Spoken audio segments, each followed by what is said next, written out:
La Thaïlande attire des millions de voyageurs chaque année avec ses plages magnifiques, sa cuisine incroyable, sa culture riche et son mode de vie abordable.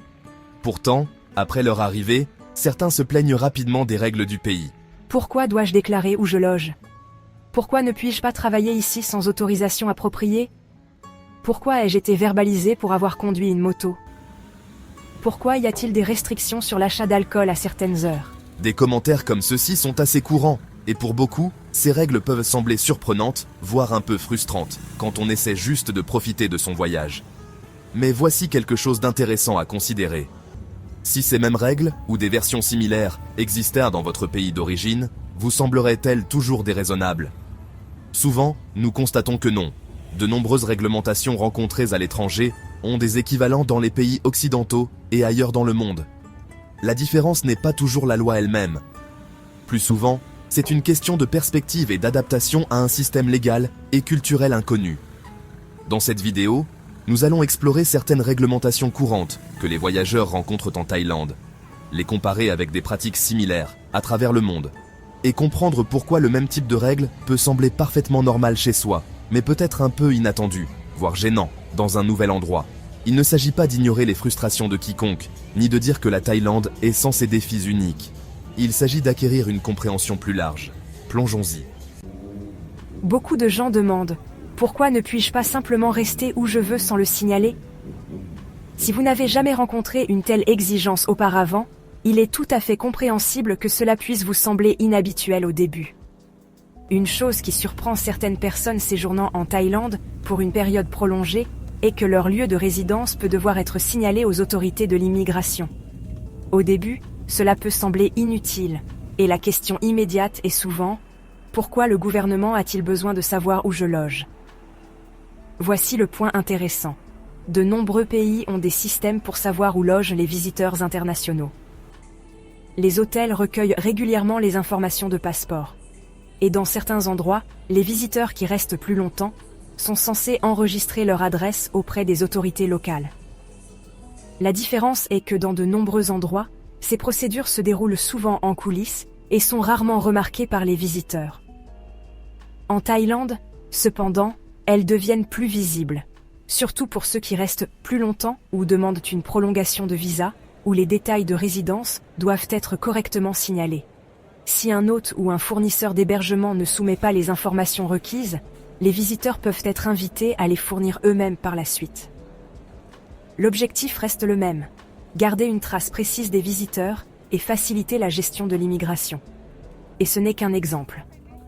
Passer suffisamment de temps à l'étranger, et toute une série de questions similaires commencent à apparaître.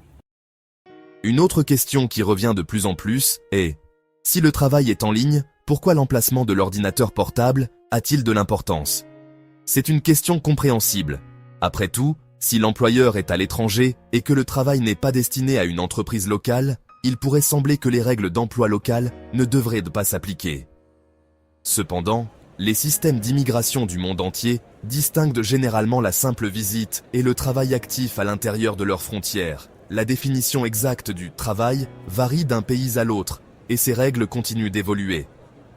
L'important à retenir est que le travail à distance n'est pas automatiquement autorisé simplement parce que l'employeur est basé ailleurs. Où que vous voyagiez, il est toujours judicieux de vérifier les conditions de votre visa avant de supposer que vous êtes autorisé à travailler à distance. De nombreux visiteurs demandent aussi « Pourquoi une amende pour avoir conduit un scooter ?» La culture thaïlandaise de la moto est l'un des meilleurs moyens d'explorer le pays.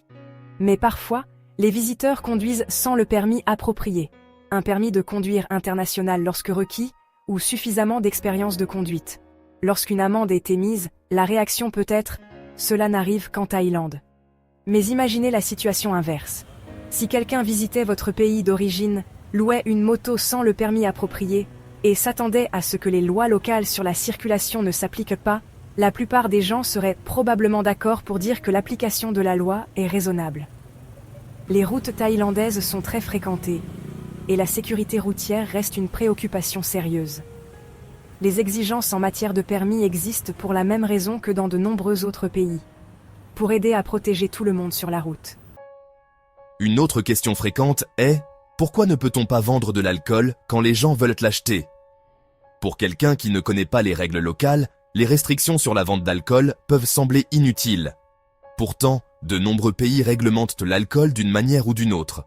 Certains interdisent les ventes tard le soir. D'autres limitent les ventes le dimanche ou les jours fériés. Des règles de licence locale et des restrictions régionales sont également courantes. Les détails peuvent différer, mais l'idée sous-jacente est familière.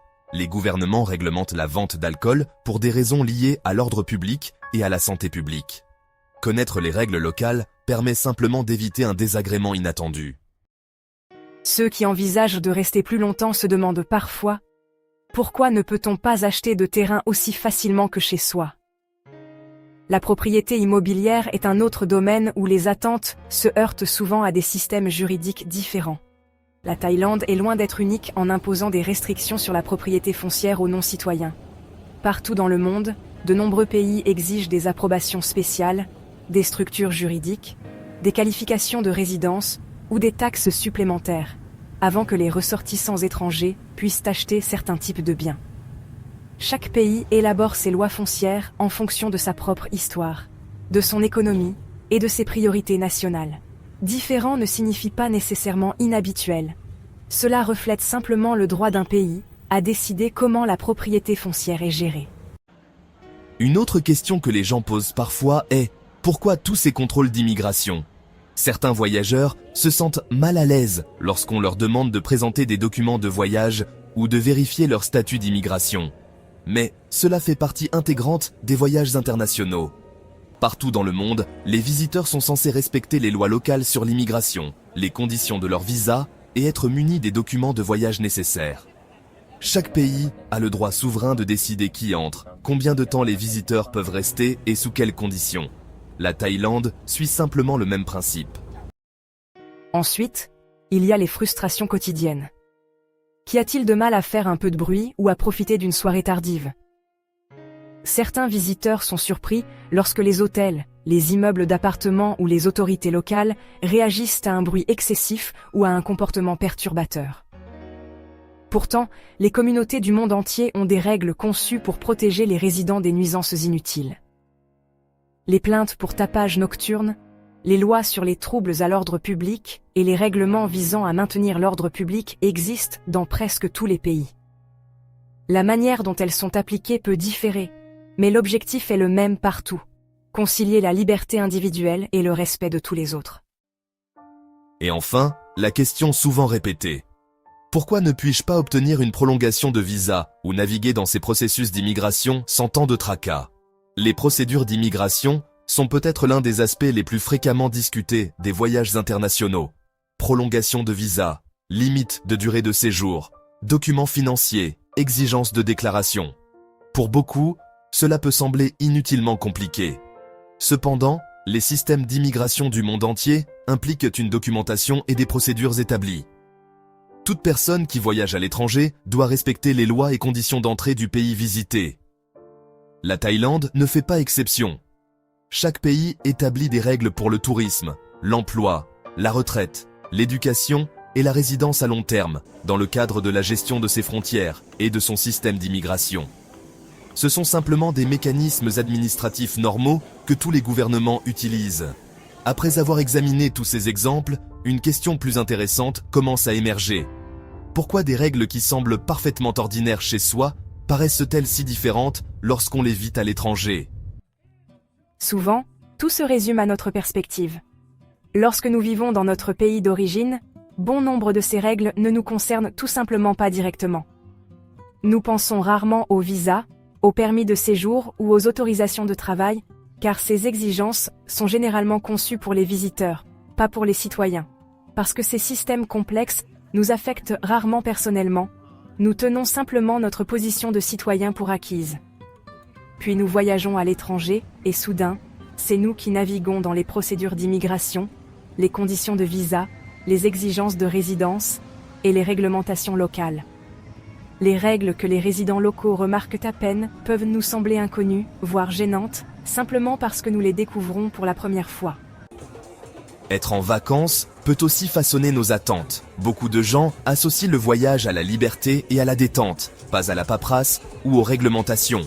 Alors, quand des exigences légales interrompent cette expérience, il est facile de les considérer comme excessives. Les médias sociaux peuvent parfois amplifier cela, en se concentrant sur une seule expérience frustrante sans expliquer le contexte plus large ou comment des systèmes similaires fonctionnent ailleurs. Cela ne veut pas dire que toutes les critiques sont injustifiées. Certains processus administratifs pourraient certainement être plus fluides, et la clarté pourrait toujours être améliorée. Chaque pays a des domaines à développer. Mais beaucoup des règles surprenantes que nous rencontrons en Thaïlande sont, en fait, des variations de règles qui existent dans une grande partie du monde. La différence est simplement que nous ne les remarquons souvent qu'après être devenus nous-mêmes des visiteurs. Ensuite, il y a une question plus large que beaucoup de gens se posent. Si des règles existent, pourquoi certaines personnes semblent-elles s'en tirer en les contournant? Et pourquoi le système n'est-il pas plus cohérent? Il est important de savoir que toutes les plaintes ne sont pas injustifiées. Les processus gouvernementaux peuvent être lents, les règles changent et les barrières linguistiques peuvent semer la confusion. Les commentaires constructifs sont bons et aucun système de pays n'est parfait. Cependant, il arrive que les règles ne soient pas respectées. Par exemple, certains se demandent si le système de visa est utilisé pour une vie à long terme alors qu'il n'était pas destiné à cela. On sait également que certains visiteurs travaillent sans autorisation appropriée ou tentent d'acheter des propriétés, ou de créer des entreprises sans suivre toutes les étapes. Ces actions, intentionnelles ou non, mettent le système à l'épreuve. Et voici le problème. Lorsque les règles sont perçues comme étant contournées, les autorités ont souvent tendance à resserrer les choses ou à ajouter de nouvelles règles pour résoudre le problème.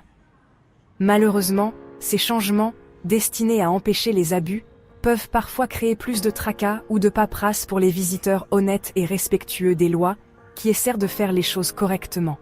C'est un cycle délicat où les actions de quelques personnes peuvent avoir un impact sur beaucoup d'autres. Il est néanmoins essentiel de distinguer ces véritables problèmes de la simple attente que chaque endroit soit exactement comme chez soi. Voyager, c'est aussi apprendre à s'adapter. Respecter les coutumes locales, comprendre les lois, et accepter que chaque pays fixe ses propres règles, et que ces règles existent pour des raisons, sont des éléments essentiels pour être un bon voyageur et faire de ces voyages une expérience vraiment agréable. La Thaïlande reste l'une des destinations les plus appréciées au monde, attirant des millions de personnes chaque année grâce à sa culture riche, sa cuisine délicieuse, ses paysages à couper le souffle et son hospitalité renommée. Comme toute nation, elle possède des lois conçues pour équilibrer le tourisme, la sécurité publique, l'immigration et les intérêts de ses résidents. Avant de qualifier une règle particulière d'injuste ou d'unique, il vaut peut-être la peine de se poser une simple question. Penserais-je différemment si cette même règle existait dans mon propre pays, ou ne l'ai-je simplement jamais remarquée parce qu'elle ne s'appliquait pas directement à moi? Parfois, la réponse peut toujours être oui, et c'est tout à fait normal. Mais étonnamment souvent, la réponse est non. Et reconnaître ce changement subtil de perspective peut mener à une compréhension beaucoup plus profonde, plus respectueuse et finalement plus agréable non seulement de la Thaïlande, mais aussi des voyages internationaux en général. Merci d'avoir regardé. N'oubliez pas de consulter la vidéo connexe sur votre écran pour du contenu plus fascinant. Explorez notre chaîne pour encore plus de vidéos passionnantes. Si vous avez trouvé cette vidéo utile, n'oubliez pas d'aimer, de partager et de vous abonner à Globe Gazette pour d'autres histoires incroyables. Votre soutien compte énormément pour nous. Nous avons hâte de vous retrouver dans la prochaine vidéo.